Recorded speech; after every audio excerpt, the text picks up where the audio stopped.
तो मेयर किसका बनेगा? अभी मेयर में तो अभी सिसोदिया कह रहा है कि भारतीय जनता पार्टी वाले हमारे पार्षदों को फोन कर रहे हैं, खरीदने की कोशिश हो रही है, क्या कहें? ये जो सिसोदिया जी कहते हैं ना, इनका तो बस झूठ पे है।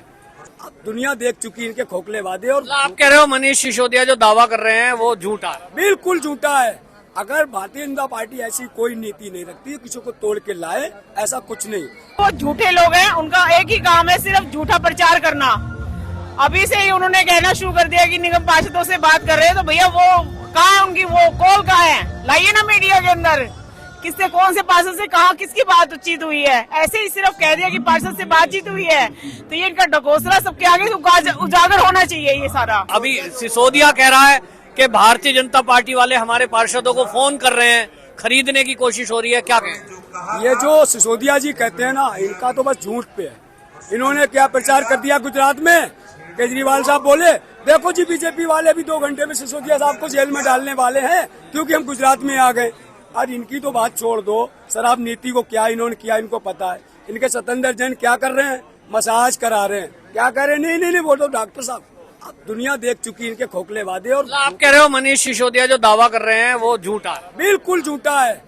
अगर भारतीय जनता पार्टी ऐसी कोई नीति नहीं रखती, किसी को तोड़ के लाए, ऐसा कुछ नहीं।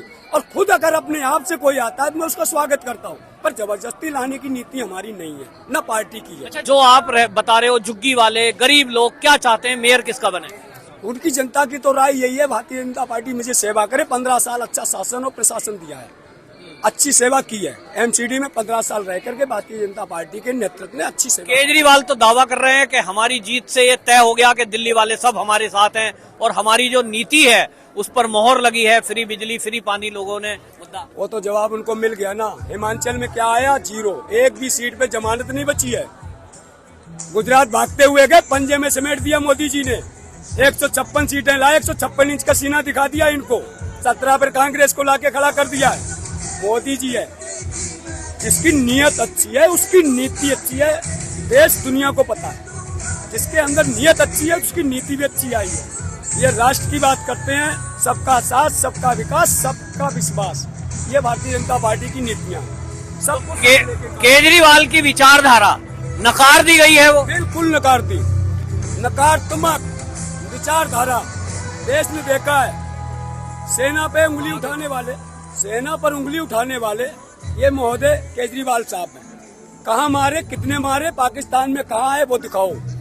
ठीक है, हमारे जनरल साहब ने कहा है, उन्होंने नहीं, मंत्री जी ने कहा, बीके सिंह ने, हेलीकॉप्टर में पीछे बैठ जाना और आप वहाँ देख लेना, अंदर तो जगह ही नहीं मिलेगी, सेना बैठी है, वहाँ से कैमरा लेके लेना कितने मार के आए। तो सेना पर सवाल उठाने वाले, राष्ट्र पर सवाल उठाने वाले, इन पे क्या विश्वास करेगी देश की जनता? इनके टुकड़े गैंग के साथ खड़े होने वाले। जेएनयू में क्या होता है? हिंदुस्तान टुकड़े टुकड़े, मुर्दाबाद। कौन खड़ा होता है? केजरीवाल साहब। जनता देख रही है, ऐसा नहीं है, सब समझ रही है। राष्ट्र जो राष्ट्र के साथ है, जनता उसके साथ। जो राष्ट्र की नीतियों को आगे लाएगा, देश की जनता उसके साथ खड़ी हुई है, ना कि गलत फहमियों के साथ में खड़ी हुई है। हमारे साथ हैं राजू गुप्ता, जो कि अभी हाल ही में दिल्ली एमसीडी का जो चुनाव हुआ उसमें जो भारतीय जनता पार्टी ने जो सीटें जीती हैं, उसमें वहां प्रधानमंत्री जी के द्वारा जो कालका जी क्षेत्र में जहां झुग्गी वहां घर 3000 फ्लैट दिए गए थे, उसका असर जानेंगे। क्या हुआ, क्या? देखिए, माननीय प्रधानमंत्री जी ने जो 3075 मकान जो आवंटन किए हैं, गरीबों को आवास दिया, उनका बहुत ज्यादा लाभ मिला। और कालका जी विधानसभा की हमारी जो 3 वार्ड आते हैं, 174, 175, 176, हम तीनों विधान वार्डों में जीते हैं। तीनों हमारे निगम पार्षद हुए हैं। आम आदमी पार्टी की विधायक, जो आम आदमी पार्टी की विधायक आशी मार लेना, जो राष्ट्रीय प्रवक्ता आम आदमी पार्टी की है, और टीवी में बैठ करके बड़े बड़े लंबे भाषण देना, और जमीन को हकीकत में वो नहीं देखती है। भाषण देना जनता के बीच में नहीं आनी है। जनता ने दिखा दिया, 3 में 0 लाके खड़ा कर दिया। और टीवी में बैठ के भाषण नहीं चलते। जनता के बीच में आप आइए और जनता के मुद्दे सुनिए, जनता की सेवा कीजिए। जनता आज की डेट में वो बेवकूफ नहीं है, वो देखती है हमारे बीच में कौन आ रहा है, हमारी साथ कौन खड़ा हुआ है। वो मोदी जी का नेतृत्व काम कर रहा है, भारतीय जनता पार्टी का संगठन को सहयोग मिलता हुआ जनता के बीच में। और जनता ने तीनों बांट दिए पूरी विधानसभा के अंदर। तीनों निगम पार्षद बीजेपी के बने हुए।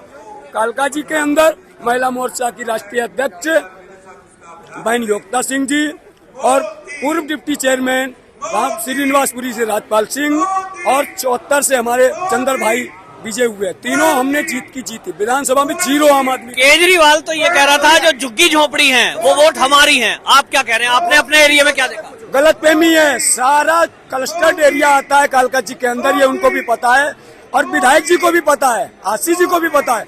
0 पे लाके खड़ा किया है। उनको पता हमारे साथ कौन है। मोदी जी का नेतृत्व, भारतीय जनता पार्टी। झुग्गी में जो रहते हैं उनमें विश्वास जमा है कि हमें भी मिलेगा कल को? बिल्कुल पूरा विश्वास जमा हुआ है।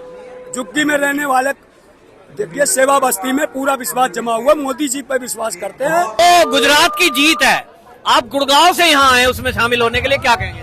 मैं गुड़गांव से आया हूँ और भाजपा कार्यकर्ता ही हूँ। चुनाव भी लड़ा हूँ मैं पार्टी के टिकट पे काउंसलर का। रही बात जीत पे आने की, मैं हर बार जब भी चुनाव होते हैं हम जीतते हैं। हम यहाँ पहले में हमेशा आते हैं, इस बार भी आए हैं और हमने पहले से ही अनुमान था कि इस बार बीजेपी पहले से ज्यादा सीटों साथ आएगी। आप मैडम कहाँ से आई हैं? मैं गुरुवर कृष्ण नगर वार्ड 48 से, दिल्ली से। ये जो जीत हुई है गुजरात की, इस पर क्या कहेंगे आप? देखिए, मैं तो ये कहती हूँ कि जैसे आपने सुना था ना कि केजरीवाल जी, हम वो तो केजरीवाल की जो औकात है ना, वहाँ पर जाकर के नजर आ गई होगी उनकी आम आदमी पार्टी को कि वहाँ पर आपने क्या काम किया। क्या वहाँ की सिर्फ एक हिंदू अपना इकट्ठा हुआ है और हिंदू की बात करेंगे और हिंदू ही जीतेगा और हिंदू हम सब इकट्ठे हैं। ये एक मैसेज गया है। गुजरात में फ्री की रेवड़ी नहीं चली, केजरीवाल को नकार दिया। हिमाचल में नकार दिया। दिल्ली में कुछ सीटें आई हैं। वो दावा कर रहे हैं कि बीजेपी वाले हमारे पार्षदों को खरीदने के लिए फोन कर रहे हैं, क्या कहेंगे? देखिए, वो तो हर बार दावा करते हैं। उनकी एक आदत सी बनी हुई है कि ऐसे झूठ का प्रचार करो। वो झूठे लोग हैं, उनका एक ही काम है, सिर्फ झूठा प्रचार करना। अभी से ही उन्होंने कहना शुरू कर दिया कि निगम पार्षदों से बात कर रहे हैं, तो भैया वो कहाँ है, उनकी वो कॉल कहाँ है? लाइए ना मीडिया के अंदर, किससे, कौन से पार्षद से कहा किसकी बातचीत हुई है। ऐसे ही सिर्फ कह दिया कि पार्षद से बातचीत हुई है, तो ये इनका ढकोसला सबके आगे उजागर होना चाहिए। ये सारा मतलब उनके पार्षद खुद नहीं संभल रहे होंगे, वो इसलिए ब्लेम करना चाह रहे हैं। हाँ जी, बिल्कुल नहीं संभल रहे हैं। यही केजरीवाल जीते तो ईवीएम ठीक, हारे तो ईवीएम खराब। उनके इसके अलावा कुछ और काम नहीं आता है। झूठों का पुलिंदा है। केजरीवाल का स्कूल मॉडल दुनिया में नंबर 1, क्या कहोगे आप छात्रों? जैसा कि प्रोपोगंडा बनाया जा रहा है कि केजरीवाल जी द्वारा कि दिल्ली के स्कूलों की हालत हमने पहले से सुधारी है। दिल्ली ये दावे तो बहुत बड़े बड़े करते हैं। अगर इनसे बोला जाए कि एक स्कूल में हमें ये लेकर जाएं जहाँ की हालत पहले से बेहतर दिखा दें, तो इनके पास कोई जवाब नहीं मिलेगा और ये भागते फिरेंगे। उनका जो शिक्षा मंत्री है मनीष सिसोदिया, उसी एरिया में सुपड़ा साफ हुआ उनका, तो क्या समझते हैं ये पोल खुलने के कारण हुआ? जी, इनकी नकारात्मक विचारधारा देश की जनता जानने लगी है और जिस तरह से ये झूठ की राजनीति करते हैं देश के लोग अब समझने लगे हैं। जिस तरह से इन्होंने वादा किया था कि यमुना साफ करेंगे और छठ पूजा में हमने देखा कि हमारी माताएं बहनें किस तरह गंदे पानी में स्नान करके लोक आस्था का पर्व बनाने लगी। तो ये जो उनका दोहरा चरित्र है अब लोगों के सामने आने लगा है। गुजरात जिस तरह से दिल्ली में झूठ की राजनीति ये कर रहे थे, वही गुजरात की जनता ने देखी और उसी के आधार पर गुजरात की जनता ने वहाँ पर वोट मत डाले।